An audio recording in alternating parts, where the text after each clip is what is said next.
Seorang babysitter berinisial A di Palembang, Sumatera Selatan dilaporkan ke polisi setelah diduga melakukan penganiayaan terhadap anak majikannya yang masih berusia 11 tahun. Aksi tersebut terekam kamera pengawas di rumah majikannya. Dalam rekaman itu, A menindih dan memukul balita tersebut saat orang tuanya bekerja. Orang tua anak yang memeriksa rekaman CCTV langsung melaporkan kejadian itu ke Polrestabes Palembang. Menurut orang tua anak korban, peristiwa tersebut sudah 2 kali terjadi yang membuat anaknya trauma. Aksi penganiayaan itu baru terungkap setelah ia memeriksa rekaman CCTV secara rutin.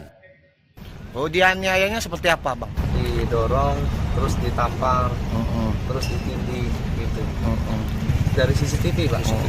Jadi kan walaupun kerja kan tetap playback CCTV untuk lihat kan, mantau walaupun ditinggal tetap harus dilihatin gitu, Pak. Saat ini terduga pelaku telah diserahkan ke polisi dan sedang menjalani pemeriksaan penyidik dari Unit Perlindungan Perempuan dan Anak Polrestabes Palembang.